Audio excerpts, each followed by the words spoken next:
Yes, my dear students, now I am going to continue the poem to a Skylark by P.B. Shelley. So, in the previous three videos, we had seen introduction about the poet and also the poem. After that, in the beginning stanzas, almost 6 to 7 stanzas, the poet was talking about the presence of the flight of the song of the bird skylark. So it was flying and flying continuously. It was singing and singing continuously. It seemed to be going higher and higher continuously. What I meant to say, it was singing, flying, and going higher and higher, but it was not seen, but its presence was not possible to find out particularly, but he was listening the songs even though it was continuously flying and going higher and higher. So, first he wanted to know the presence of the flight of the bird at different places in the sky, on the cloud, or on the tree, like this.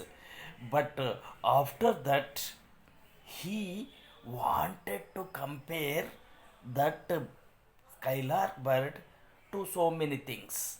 That means he wants to imagine what this bird should be like. ಹೇಗಿರ್ಬೋದು ಇದು? ಯಾಕೆಂದರೆ ಎಷ್ಟು ಚೆನ್ನಾಗಿ ತನ್ನ ಜ್ಞಾನವನ್ನೆಲ್ಲ ಬಳಸ್ಕೊಂಡು ಆಡ್ತಾ ಇದೆ ಅಂತ ಅನ್ನಿಸ್ತಾ ಇದ್ದರೆ ಅಂದರೆ probably it must be the poet. ಇದು ದುಃಖದ ಸಾಂಗ್ ಆಡ್ತಾ ಇರ್ತಕ್ಕಂಥ ಒಬ್ಬ ಹೈಬಾರ್ನ್ ಗರ್ಲ್ ಇರ್ಬೋದಾ, ಗ್ಲೋವರ್ಮ್ ಇರ್ಬೋದಾ, ರೋಸ್ ಇರ್ಬೋದಾ ಅಂತಂದು ಯಾವ ರೂಪದಲ್ಲಿರ್ತಕ್ಕಂಥದ್ದು ಇದು ಫಾರ್ಮ್, ಇದಕ್ಕೆ ಶೇಪ್ ಏನಿರ್ಬೋದು ಅಂತಕ್ಕಂಥದ್ದನ್ನು first he was explaining in the beginning stanzas. So first he compared to the poet, then he compared to the highborn girl, then he compared to the glowworm, then he compared to the rose.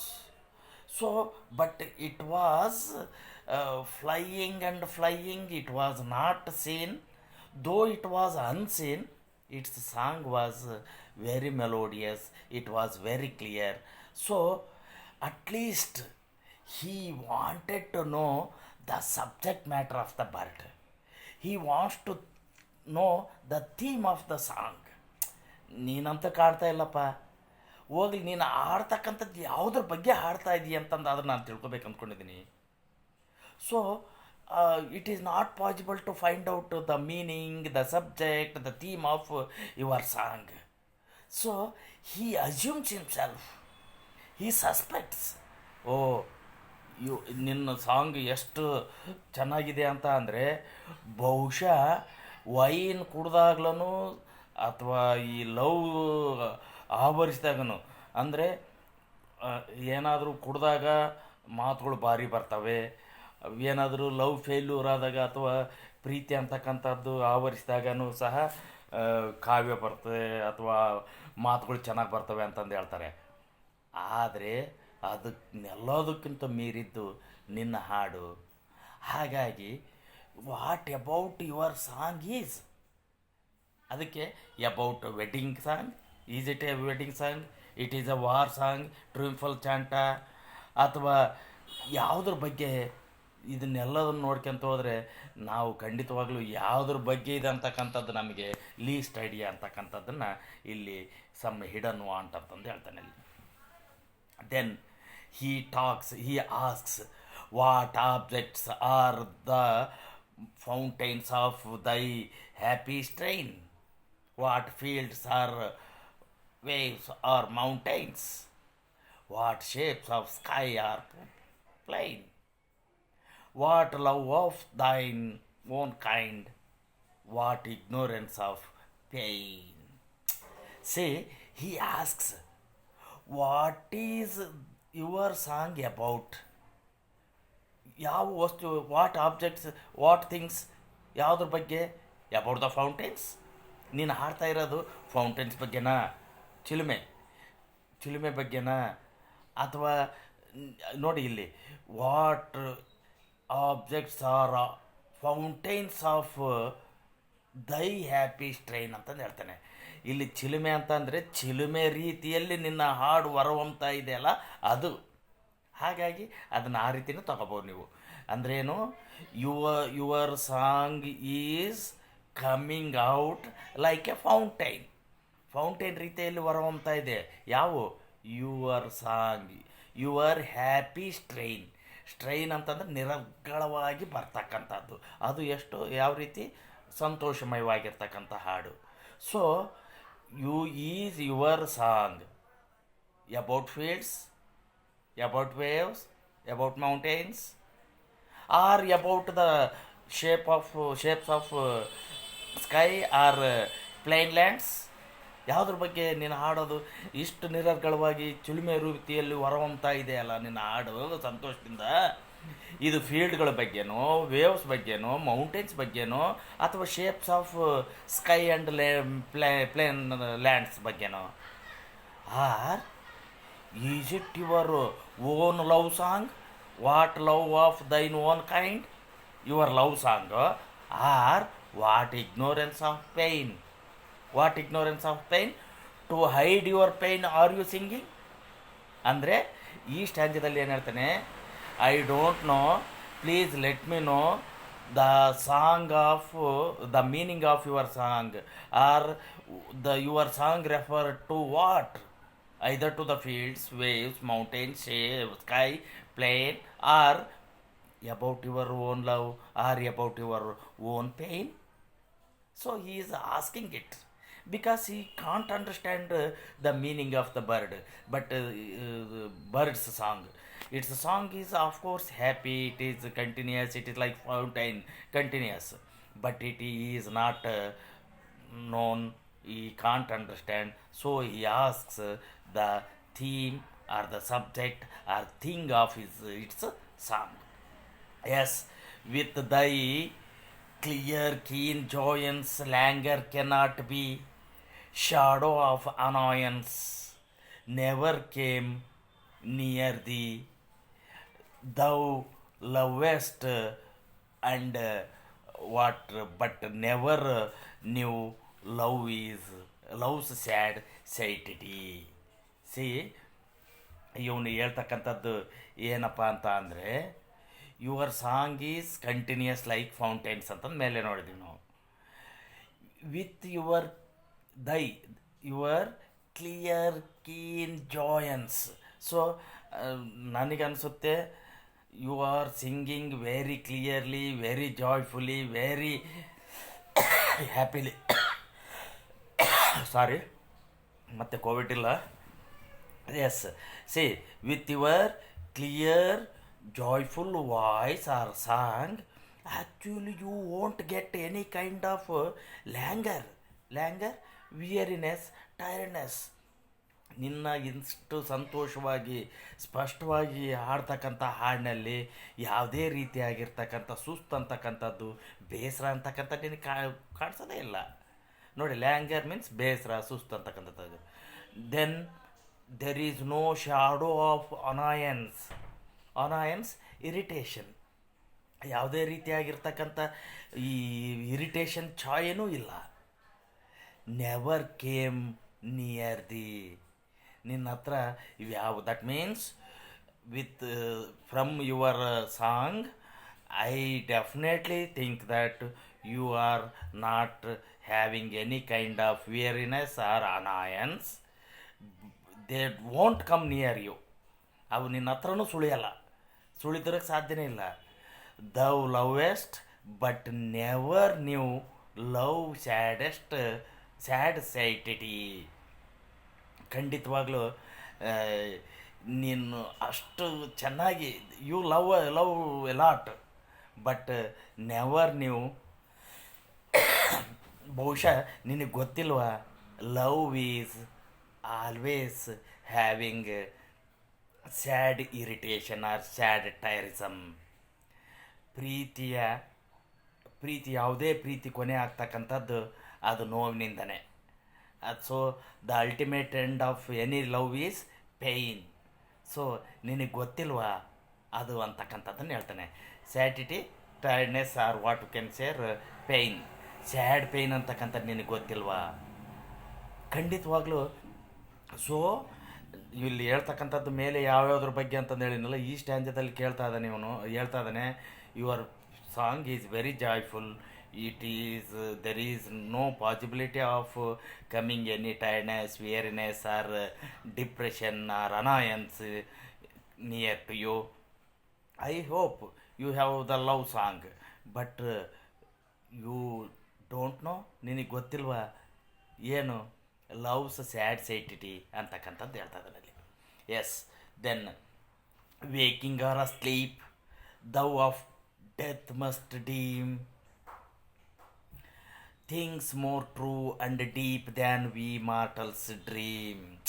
ಏನು beautiful ಆಗಿ ಹೇಳ್ತದ ನೋಡಿ. Waking or asleep thou of death must deem things more true and deep than we mortals dream. We mortals means we human beings. What we know, you know much more than the human beings. Your knowledge is more than the human beings. ಮನುಷ್ಯರಿಗಿಂತ ಹೆಚ್ಚಿನ ಜ್ಞಾನ ಹೆಚ್ಚಿಗೆ ನಿನಗೆ ಗೊತ್ತು ನೋಡಿ. ಅದಕ್ಕೆ ಹೇಳ್ತೇನೆ, waking R asleep, ನಿದ್ದೆ ಮಾಡ್ತಾ ಇರಲಿ ಎಚ್ಚರ ಇರಲಿ, ನಿನಗೆ ಗೊತ್ತಿರುತ್ತೆ. You of death must deem, thou of death must deem. Deem means consider, ಅಂದರೆ ಸಾವು ಏನು ಅಂತಕ್ಕಂಥದ್ದು ಮಲಗಿದಾಗ್ಲೂ ಎದ್ದಾಗ್ಲೂ ನಿನಗೆ ಚೆನ್ನಾಗಿ ಗೊತ್ತಿದೆ. ಯಾಕೆ ಅಂದರೆ things more true and deep, ಹೆಚ್ಚಿನ ವಿಚಾರಗಳು ವಾಸ್ತವಾಂಶಗಳು ನಿನಗೆ ಚೆನ್ನಾಗಿ ಗೊತ್ತು. ಯಾರಿಗಿಂತ? Than we mortals. Mortals means ಮನುಷ್ಯರಿಗಿಂತ. ಡ್ರೀಮ್ ಮೀನ್ಸ್ ಗೊತ್ತಿರೋದಕ್ಕಿಂತ ಅಂತ ತೊಗೋಬೇಕಿಲ್ಲಿ. ಸಾವಿನ ಬಗ್ಗೆ ನಮಗಿಂತ ಮನುಷ್ಯರಿಗಿಂತ ನಿನಗೆ ಚೆನ್ನಾಗಿ ಗೊತ್ತಿದೆ ಅಂತಕ್ಕಂಥದ್ದು ಹೇಳ್ತಾ ಇದ್ದಾನೆ ನೋಡಿ. ಈ ರೊಮ್ಯಾಂಟಿಕ್ ಪೊಯೆಟ್ಸು ಈ ಬೇರೆ ಬೇರೆ ಥೀಮ್ಸ್ ಜೊತೆಗೆ ನೇಚರ್ ಇರ್ಬೋದು, ಬೇರೆ ಬೇರೆ ಪೇಯ್ನ್ಸ್ ಜೊತೆಗೆ ಈ ಡೆತ್ತನ್ನು ಪದೇ ಪದೇ ಬಳಸ್ತಾ ಇರ್ತಾರೆ. ಯಾಕೆ ಅಂತಂದರೆ most of the romantic poets died of this that was tuberculosis. ಈಗ ಕೊರೋನಾದಲ್ಲಿ ಹೆಚ್ಚಿಗೆ ಸಾಯ್ತಾ ಇದ್ದಾರಲ್ಲ, ಆವಾಗ ಹೆಚ್ಚಿಗೆ ಸಾಯ್ತಾ ಇದ್ದದ್ದು ಟಿ ಬಿಯಲ್ಲಿ. ಹಾಗಾಗಿ ಸಾವು ಅನ್ನೋದನ್ನು ಯಾವಾಗ ಬೇಕಾದರೂ ಬರ್ಬೋದು ಅಂತಂದು ಎದುರು ನೋಡ್ತಾ ಇದ್ರು ಜನಗಳು. ಇವ್ರು ಸತ್ತವರು ಅದೇ ರೀತಿಯಲ್ಲೇ ಸತ್ತರು ರೊಮ್ಯಾಂಟಿಕ್ ಪೊಯಿಟ್ಸ್. ಹಾಗಾಗಿ ಇವನು ಸಾವಿನ ಬಗ್ಗೆನೂ ಹೇಳ್ತಾ ಇದ್ದಾನೆ. ಸಾವು ಈವನ್ ಅದೇ ultimate end of any human being, ಅದು ಸಹ ನಿನಗೆ ಗೊತ್ತಿದೆ. ನಮಗಿಂತ ಹೆಚ್ಚಿನ ಜ್ಞಾನ ನಿನಗೆ ಚೆನ್ನಾಗಿ ಗೊತ್ತಿದೆ. ಅಟ್ಲೀಸ್ಟ್ ಅದ್ರ ಬಗ್ಗೆ ಆಡ್ತಾ ಇದೆಯೇನೋ ಅಂತಂದು ಕೇಳ್ದಾಗಿಲ್ಲ. ಆರ್ ಹೌ ಕುಡ್ ದೈ notes flow in such crystal stream. ನೋಡಿ, ಇಷ್ಟು ಸಾವು ಬರ್ತೈತಂತಂದು ಗೊತ್ತಿದ್ದೂ ಸಹ ಇಷ್ಟು ಆನಂದವಾಗಿ ಹಾಗೆ ಅಲೆ ಅಲೆಯಾಗಿ ನಿನ್ನ ಹಾಡು ಬರೋದಕ್ಕೆ ಹೊರಹೊಮ್ಮೋದಕ್ಕೆ ಹೇಗೆ ಸಾಧ್ಯತೆ ಇದೆ? ಸಾವು ಬರುತ್ತೆ ಅಂತಂದು ಗೊತ್ತಿದ್ದನು ಸಹ ಅಂತಕ್ಕಂಥದ್ದನ್ನು ಹೇಳ್ತಾ ಇದ್ದಾನೆ ಇಲ್ಲಿ. ಹೌ ಕುಡ್ ದೈ means your notes means different tones of the song. Flow means come out, ಹೊರಗಡೆ ಹೊರಹೊಮ್ಮತಕ್ಕಂಥದ್ದು ಎಲ್ಲಿ? In such A crystal stream. ಬೇರೆ ಬೇರೆ ರೀತಿಯ ಧಾಟಿಯಲ್ಲಿ ನಿನ್ನ ಹಾಡು ಬರ್ತಾ ಇದೆಯಲ್ಲ, ಇದ್ರ ಬಗ್ಗೆ ನೀನು ಎಷ್ಟು ಸಂತೋಷದಿಂದ ಹಾಡ್ತೀಯಲ್ಲ ಅಂತಕ್ಕಂಥದ್ದು. ಅಂದರೆ ನೋಡಿ, ಸಾವಂತಂದು ಬರೋದು ಗೊತ್ತಿದ್ದೂ ಸಹ ನೀನು ಎಷ್ಟು ಸಂತೋಷಮಯವಾಗಿದೆಯಲ್ಲ. So you are more happier than the human beings ಅಂತಕ್ಕಂಥದ್ದನ್ನು ಹೇಳ್ತಾನೆ. ಯಾಕೆ ಹ್ಯೂಮನ್ ಬೀಯಿಂಗ್ಸ್ ಹ್ಯಾಪಿಯಾಗಿರಲ್ಲ ಅಂತಕ್ಕಂಥದ್ದು ಏನಂತಂದರೆ ನೆಕ್ಸ್ಟ್ ಸ್ಟ್ಯಾಂಜದಲ್ಲಿ ಈ ಸ್ಟ್ಯಾಂಜದಲ್ಲಿ ಹೇಳ್ತಾನೆ ನೋಡಿ. We look before and after and pine for what is not. Our sincerest laughter with some pain in fraught. See what our sweetest songs are those that tell of saddest thought ಅಂತಕ್ಕಂಥದ್ದು ಹೇಳ್ತಾನೆ. Why we human beings are unhappy, why we are not happy always. ನಾವು ಮನುಷ್ಯರು ಯಾಕೆ ಸಂತೋಷವಾಗಿರಲ್ಲ,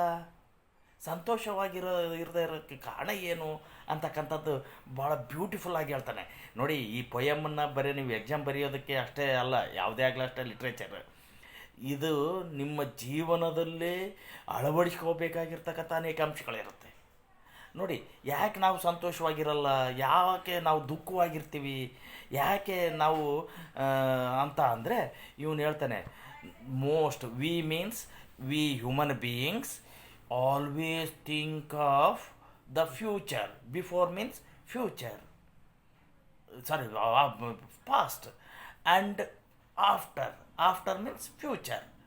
ನಾವು ಭವಿಷ್ಯದ ಬಗ್ಗೆ ಯೋಚನೆ ಮಾಡಿ, ಅಯ್ಯೋ ನಾಳೆಗೆ ಆಗೋ ಏನೋ, ನಾಳೆದೇನೋ ಅಂತಕ್ಕಂಥದ್ದು ನಾಳೆದು ಯೋಚನೆ ಮಾಡಿ ಮಾಡಿ ಮಾಡಿ ನಾಳೆದಕ್ಕೆ ಬೇಕಂತಂದು ಈಗಲೇ ಕೂಡಿಟ್ಕೊಳ್ಳೋದಕ್ಕೆ ಪ್ರಯತ್ನ ಪಟ್ಟು ನಾವು ನೋವು ಪಡ್ತೀವಿ. ಅಷ್ಟೇ ಅಲ್ಲ, ನಾವು ಹಿಂದಿಂದು ವಿ ಲುಕ್ ಬಿಫೋರ್, ಹಿಂದಿಂದು ಯೋಚನೆ ಮಾಡ್ಕೊತ ಹೋಗ್ತೀವಿ. ಏನು ಹಿಂದಿಂದು, ಅಯ್ಯೋ ಹಾಗಾಯಿತು ಈಗಾಯಿತು ಅಂತಂದು. ಫಾರ್ ಎಕ್ಸಾಂಪಲ್ಲು, ನೀವು ಫೇಲ್ ಆಗಿದ್ದೀರಿ ಅಂತ ಅಂದರೆ ಹಿಂದಿಂದು ಅಯ್ಯೋ ನಾನು ಫೇಲ್ ಆಗಿಬಿಟ್ಟೆ ಅಂತಂದು ಅದ್ರ ಬಗ್ಗೆ ಯೋಚನೆ ಮಾಡ್ಕೊತ ಹೋದರೆ ಖಂಡಿತವಾಗ್ಲೂ ನಾವು ಆ ನೋವು ಹೆಚ್ಚಿಗೆ ಪಡ್ತೀವಿ ಹೊರತು ಅದರಲ್ಲಿ ಸಕ್ಸಸ್ ಆಗಕ್ಕೆ ಸಾಧ್ಯ ಇಲ್ಲ. ಹಾಗಾಗಿ we are always think of the future, we think of the past and pine for what is not. ಏನು ಬ್ಯೂಟಿಫುಲ್ ಆಗಿ ಹೇಳ್ತಾನೆ ನೋಡಿ. Pine for what is not, what it is not possible for us we are going to try to get it. ನಮಗೆ ಸಿಗದೆ ಇರೋದ್ರ ಬಗ್ಗೆ ನಾವು ಪ್ರಯತ್ನ ಪಡ್ತೀವಿ. ನಾನು ಆಗಿರಬೇಕು, ನಾವು ಪಾಸ್ ಆಗೋದು ಕಷ್ಟ ಇರ್ತೀವಿ, ರ್ಯಾಂಕ್ ಬರಬೇಕು ಅಂತಂದು ಯೋಚನೆ ಮಾಡ್ತಕ್ಕಂಥದ್ದು. ಯೋಚನೆ ಮಾಡೋದು ತಪ್ಪಲ್ಲ ಇಲ್ಲಿ ಹೇಳ್ತಕ್ಕಂಥದ್ದು, ಆದರೆ ಅತಿ ಆಸೆ ನಾವು ಪಡ್ತೀವಿ, ಅದು ಸರಿಯಲ್ಲ, ಇದು ದುಃಖಕ್ಕೆ ಕಾರಣ ಅಂತಕ್ಕಂಥದ್ದನ್ನು ಹೇಳ್ತಾರೆ ಇಲ್ಲಿ. ಅಂದರೆ ಏನು, why we human beings are not happy like this bird ಅಂತ ಅಂದರೆ we are thinking of only the past and the future. We try to get what things which are not possible to get. ನಮಗೆ ಸಿಗದೇ ಇರ್ತಕ್ಕಂಥದ್ರ ಬಗ್ಗೆ ಆಸೆ ಪಟ್ಟು ನಿರಾಶೆ ಪಟ್ಟು ದುಃಖ ಪಡ್ತೀವಿ. ನಾವು ಹಿಂದಿಂದು ಮುಂದಿಂದು ಯೋಚನೆ ಮಾಡ್ಕೊಂತಾನೆ ದುಃಖ ಪಡ್ತಾ ಇರ್ತೀವಿ. ಅದಕ್ಕಾಗಿ ನಾವು ಪ್ರತಿಯೊಬ್ಬರ ಜೀವನದಲ್ಲಿ ನೋಡಿ, ಅವರ್ ಸಿನ್ಸಿಯರೆಸ್ಟ್ ಲಾಟರ್ ನಗು. ನಮ್ಮಲ್ಲಿರ್ತಕ್ಕಂಥ ಅಲ್ಲಿ ಸಿನ್ಸಿಯರೆಸ್ಟ್ ನಗುನೇ ಅಲ್ಲ ಅದು, ದಟ್ ಈಸ್ ಬೂಟಾಟಿಕೆ ನಾಟಕದ ಪ್ರಿಟೆನ್ಷನ್. ನಮ್ಮಲ್ಲಿ ನಗು ಏನಿದೆಯೋ with some pain is fraught. ಅಲ್ಲಿ ನಾವು ನಕ್ಕರೆ ಅದರಲ್ಲಿ ನಿಜವಾಗಲೂ ನಗು ಇರಲ್ಲ, ಅದರ ಹಿಂದೆ ನೋವಿರುತ್ತೆ. ಫ್ರಾಟ್ ಮೀನ್ಸ್ ಫಿಲ್ಡ್ ವಿತ್ ಯಾವುದು ನೋವಿರುತ್ತೆ ಅಂತಕ್ಕಂಥದ್ದು ನೋಡಿ. ನಾವು 10 ನಿಮಿಷ ನಕ್ಕರೆ ಅದರಲ್ಲಿ ಅದರ ಹಿಂದಿನ 20 ನಿಮಿಷದ ನೋವಿರುತ್ತೆ. ಹಾಗಾದ್ರೆ ನಗು ಅಂತಕ್ಕಂಥದ್ದು ಬರೀ ನೋವಿಗೆ ಬರುತ್ತಂತಂದಲ್ಲ. ನಾವು ಎಷ್ಟೊತ್ತು ಸಂತೋಷವಾಗಿರ್ತೀವಿ ನೋಡಿ, ಖಂಡಿತವಾಗ್ಲೂ ಭಾಳ ಹೊತ್ತಿರಲ್ಲ. 2 ನಿಮಿಷ ನಕ್ಕರೆ 20 ನಿಮಿಷ ಜೋಲು ಮುಖ ಇಟ್ಕೊಂಡಿರ್ತೀವಿ. ಹಾಗಾಗಿ ನಮ್ಮ ನಗು ನಿಜವಾಗಲೂ ನಗು ಅಲ್ಲ, ಅದರಲ್ಲೂ ನೋವು ಅಡಗಿರುತ್ತೆ ಅಂತಕ್ಕಂಥದ್ದು ಹೇಳ್ತಾನೆ. ಸೊ ಇವು ನೋಡಿ, ಇವನ್ನು ನಿಮಗೆ ಅನೋಟೇಷನ್ಸ್ಗೂ ಬರ್ತವೆ. ಅದಕ್ಕೆ ಇವನು ಹೇಳ್ತಾನೆ, our sweetest songs are those that tell of saddest thought. ಇಲ್ಲಿ ನೋಡಿ, ನಮ್ಮ our sweetest means our happy songs, our happy activities. ಇಲ್ಲಿ ನಮ್ಮ ಸುಮಧುರವಾಗಿರ್ತಕ್ಕಂಥ ಹಾಡುಗಳು ಅಂತ ಅಂದ್ರೇನು, ನಮ್ಮ ಆ್ಯಕ್ಟಿವಿಟೀಸ್, ನಮ್ಮ ಜೀವನ ಅಂತಕ್ಕಂಥದ್ದು ಸಂತೋಷವಾಗಿದೆ ಅಂತ ಅಂದರೆ ಅದರಲ್ಲಿ ದುಃಖನೂ ಅಡಗಿರುತ್ತೆ. ಯಾಕೆ ಅಂತ ಅಂದರೆ ಇವನು ತನ್ನ ಪ್ರೇಯಸಿ ಕೈ ಕೊಟ್ಟಿರ್ತಾಳೆ, ಅದನ್ನು ಸಹ ಇಲ್ಲಿ ಹೇಳ್ತಾನೆ. ಅದು ಬೇರೆ ಪ್ರಶ್ನೆ, ಅದನ್ನು ಮೇಲೇನೋ ಅದನ್ನೇ ಹೇಳಿದ್ದವನು. See, our sweetest songs are those that tell of saddest thought. ಇದನ್ನು ಒಬ್ಬ ಡ್ರೈಡನ್ ಅಂತಕ್ಕಂಥ ಒಬ್ಬ ಕ್ರಿಟಿಕ್ ಸಹ ಈ ಲೈನನ್ನು ಭಾಳ ಚೆನ್ನಾಗಿ ಕೋಟ್ ಮಾಡ್ತಾನೆ. ನಮ್ಮ ಮನುಷ್ಯರ ಸಂತೋಷದಲ್ಲಿ ದುಃಖ ಅಂತಕ್ಕಂಥ ಯೋಚನೆ ಇರುತ್ತೆ, ಹೇಳ್ತವೆ ಅಂತಕ್ಕಂಥದ್ದನ್ನು ಹೇಳ್ತಾನೆ ಅಲ್ಲಿ. ಎಸ್, ಅದಕ್ಕೆ ಇವನು ನೆಕ್ಸ್ಟ್ ಹೇಳ್ತಾನೆ, ಎಟ್ ವಿ ಸ್ಕಾರ್ನ್. ನೋಡಿ, ಅಂದರೆ ಏನು, ನಾವು ಎಷ್ಟೇ ಸಂತೋಷವಾಗಿದ್ದೀವಿ ಅಂತ ಅಂದ್ರೂ ನೋವಿರುತ್ತೆ, ನಾವು ಎಷ್ಟೇ ಸಂತೋಷವಾಗಿದ್ದೀವಿ ಅಂತಂದ್ರೆ ಸಾವು ಹತ್ರ ಬರುತ್ತೆ. ಆದರೂ yet we could scorn, hate and pride and fear. ಆದರೂ ನಮ್ಮಲ್ಲಿ ಮತ್ಸರ, ದ್ವೇಷ ಅನ್ನೋದು, ಅಸೂಯೆ ಅಂತಕ್ಕಂಥದ್ದು, ಜಂಬ ಅಂತಕ್ಕಂಥದ್ದು, ಹೆದರಿಕೆ ಅಂತಕ್ಕಂಥದ್ದು ತುಂಬಿ ಆಗಿರುತ್ತೆ. ಸಾವು ಅಂತಕ್ಕಂಥದ್ದು ಖಚಿತ ಇರುತ್ತೆ. ಎಲ್ಲರೂ ಹೇಳ್ತಾರೆ ಸತ್ತ ಮೇಲೆ ಏನು ಓದ್ಕೊಂಡು ಹೋಗಲ್ಲ ಅಂತಂದು. ಆದರೂ ಒಬ್ರನ್ನೊಬ್ರು ನೋಡಿದ್ರೆ ಆಗಲ್ಲ. ನಾನೇ ಅಂತಕ್ಕಂಥದ್ದು ಜಂಬ, ಹೆಮ್ಮೆ ಇದೆಲ್ಲದು ತುಂಬಿ ತುಳುಕ್ತಾ ಇದೆ ನಮ್ಮ ಮನುಷ್ಯರಲ್ಲಿ. ಅಂಥದ್ದು ನಿನ್ನಲ್ಲಿ ಕಾಣೋಕ್ಕೆ ಸಾಧ್ಯ ಇಲ್ಲ ಬರ್ಡ್ ಅಂತಂದು ಹೇಳ್ದಾಗ ಇಲ್ಲಿ. If we were things Born not to shed a tear, I know not how thou joy we never ever should come near. C, ಇವೆಲ್ಲವೂ ನಮಗೆ ಹುಟ್ಟಿನಿಂದ ಬಂದದವ ಅಂತ ಅನಿಸ್ಬಿಟ್ಟಿದೆ. ಇದಕ್ಕಾಗಿ ನಾವು ಬೇಸರನೂ ಪಟ್ಕೊಳ್ಳಲ್ಲ, ಕಣ್ಣೀರು ಸುರಿಸಲ್ಲ. If we were things born not to shed a tear ಅಂದರೆ ಏನು, ಅದಕ್ಕೆ ಸ್ವಲ್ಪನೂ ಪಶ್ಚಾತ್ತಾಪ, ಕಣ್ಣೀರು ಟಿಯರ್ ಅಂದರೆ, ಆದರೆ ಇಲ್ಲಿ ಅದಕ್ಕೆ ಸ್ವಲ್ಪನೂ ಪಶ್ಚಾತ್ತಾಪ ಪಡೆದಿದ್ದಾಗೆ. ಯಾವುದಕ್ಕೆ, ಅಯ್ಯೋ ನಾನು ಅಂತಕ್ಕಂಥದ್ದು ಅಹಂ ಐತೆ, ಅಹಂಕಾರ ಐತೆ, ಬೇರೆಯವ್ರ ಮೇಲೆ ಕೋಪ ಐತೆ, ಸ್ಕಾರ್ನ್ ಅಂದರೆ ಮತ್ಸರ ಐತೆ, ದ್ವೇಷ ಐತೆ ಅಂತಂದು ಅನಿಸಿದ್ರೂ ಸಹ ಅದಕ್ಕೆ ನಾವು ಪಶ್ಚಾತ್ತಾಪ ಪಡಲ್ಲ. ಆದರೆ ನಮ್ಮ ಹತ್ರ ಅವು ಸುಳಿಯಲ್ಲ. ಆದರೆ ನಿನ್ನ ಹತ್ರ ಇವು ಯಾವಾಗಲೂ ಸುಳಿಯೋಕ್ಕೆ ಸಾಧ್ಯನೇ ಇಲ್ಲ. I know not how your joy we ever should come near. ಇಂಥವು ನಿನ್ನ ಹತ್ರ ಯಾಕೆ ಸುಳಿಯಲ್ಲ ಅಂದರೆ, ನೀನು ಸಂತೋಷದಿಂದನೇ ಹಾಡ್ಕೊಂತಾನೆ ನಿನ್ನ ಹೊರಹೊಮ್ಮಿಸ್ತೀನಿ, ನಿನ್ನ ಸಂತೋಷನೂ ವ್ಯಕ್ತಪಡಿಸ್ತೀಯ ಇರ್ತೇವೆ. ನಿನ್ನಲ್ಲಿ ನಮ್ಮಲ್ಲಿ ಇರ್ತಕ್ಕಂಥ ಕೆಟ್ಟ ಗುಣಗಳಿದಾವಲ್ಲ ಮನುಷ್ಯರಲ್ಲಿ, ಅವು ಯಾವ ನಿನ್ನ ಹತ್ರ ಇಲ್ವಲ್ಲ. ಅದು ಹೇಗೆ? I don't know how your joy you have got such things, but you don't get these things near to you ಅಂತಂದು ಹೇಳ್ತಾನೆ. Yes, better than all measures of delightful sound, better than all treasures that in books are found. ನಿನ್ನಲ್ಲಿರ್ತಕ್ಕಂಥ ಜ್ಞಾನ ಇದೆಯಲ್ಲ, ಯಾವ ಪುಸ್ತಕದಲ್ಲೂ ಸಿಗೋಕ್ಕೆ ಸಾಧ್ಯ ಇಲ್ಲ. ಯಾಕೆಂದರೆ usually we are told that books are the sources of real sources of knowledge. ಯಾವ ಬುಕ್ಕುಗಳಲ್ಲೂ ಸಿಗದೇ ಇರ್ತಕ್ಕಂಥ ಸಂಪತ್ತು ಯಾವುದು? ಸಂಪತ್ತು. ಟ್ರೆಸರ್ಸ್ ಅಂದರೆ ಸಂಪತ್ತು. ಡಿಲೈಟ್ಫುಲ್ ಸೌಂಡ್ ಅಂತ ಅಂದ್ರೇನು? ಸಂತೋಷ. ಅಂದರೆ ಸಂತೋಷ ಅಂತಕ್ಕಂಥ ಸಂಪತ್ತು ಯಾವ ಪುಸ್ತಕದಲ್ಲೂ ಸಿಗಲ್ಲ. ಅಂಥ ಸಂತೋಷ ನಿನ್ನಲ್ಲಿ, ನಿನ್ನ ಹಾಡಲ್ಲಿ ಕಾಣಬಹುದು. ಎಷ್ಟು ಸಂತೋಷಮಯವಾಗಿದೆಯಲ್ಲ. What is the secret of your song? Happy song or loveliest song, melodious song ಅಂತಕ್ಕಂಥದ್ದನ್ನು ಹೇಳ್ತಾನೆ ಇಲ್ಲಿ.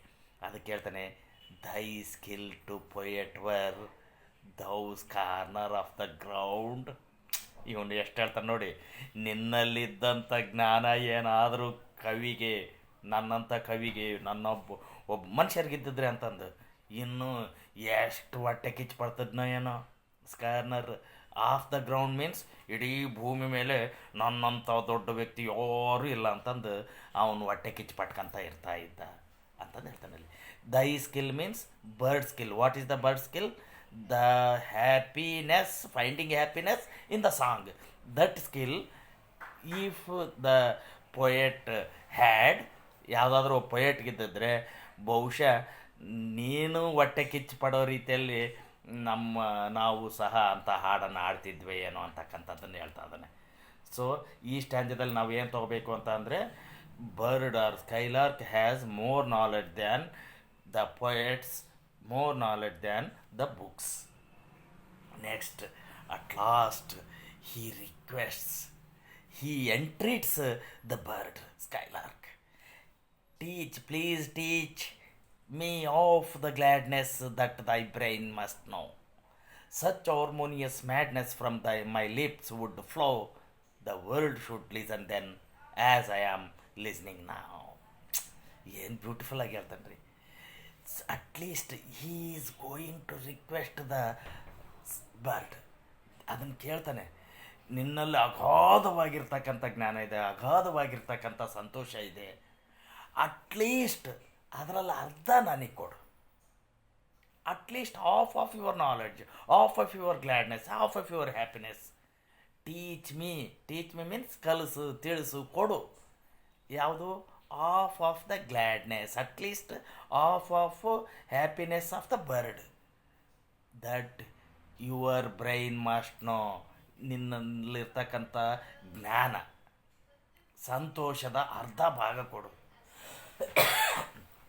ಸಚ್ ಹಾರ್ಮೋನಿಯಸ್ ಮ್ಯಾಡ್ನೆಸ್, ಅಂಥ ಅರ್ಧ ಜ್ಞಾನ, ನಿನ್ನಲ್ಲಿರ್ತಕ್ಕಂಥ ಅರ್ಧ ಖುಷಿ, ನನಗೆ ಅದೇ ಒಂದು ದೊಡ್ಡ ಹುಚ್ಚುತನದಿಂದ ಅದನ್ನು ಅಳವಡಿಸ್ಕೊಂಡು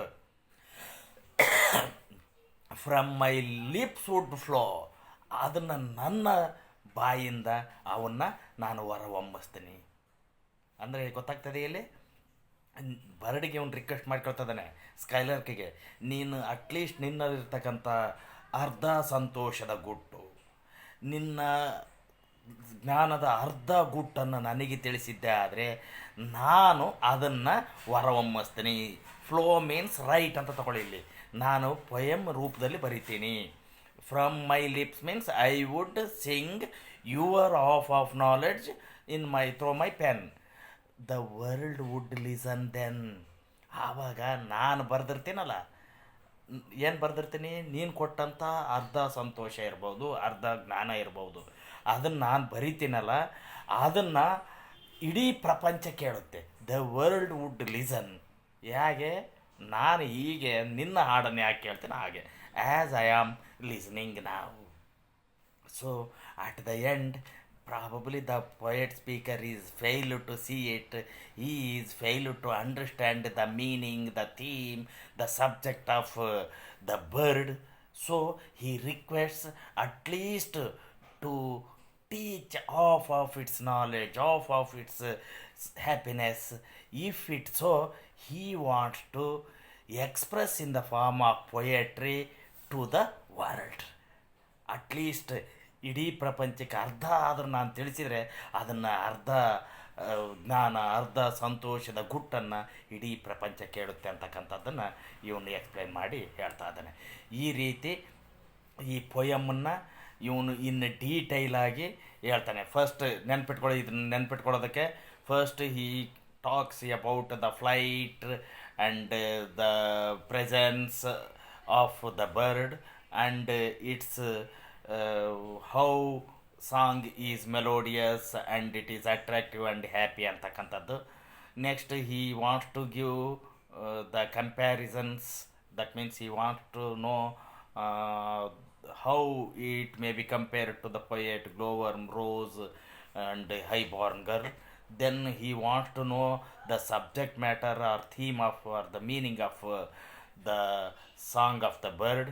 Then at last he confirms that actually there is no possible to have such happiness for the human beings.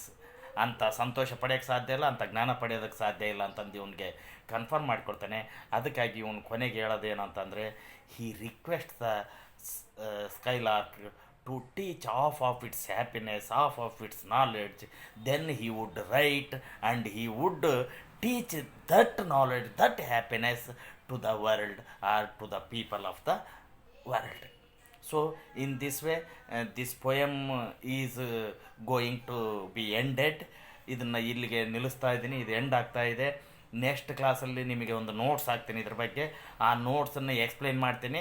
ಅದಕ್ಕೆ ಕ್ಲಾಸ್ಗೆ ಅಟೆಂಡ್ ಆಗಲೇಬೇಕು. ಅದು ಟೀಚ್ಮೆಂಟ್ ಆ್ಯಪಲ್ಲಿ ಎಲ್ಲರೂ ಅದಕ್ಕೆ ಫಸ್ಟ್ ಎನ್ರೋಲ್ ಆಗ್ರಿ ಅಂತ ಸಾಕಾಯಿತು. ಎಷ್ಟು ಜನ ಬರ್ತಾರೆ ಅಷ್ಟು ಜನ ಮಾಡ್ತೀನಿ. So this much is about the poem to a skylark. ಇದರಲ್ಲಿ ನಿಮ್ಗೆ ಏನೇ ಡೌಟ್ಸ್ ಇದ್ರೂ ಸಹ ಅವನು ನೋಟ್ ಡೌನ್ ಮಾಡ್ಕೊಂಡು ಇಟ್ಕೊಂಡಿರ್ರಿ.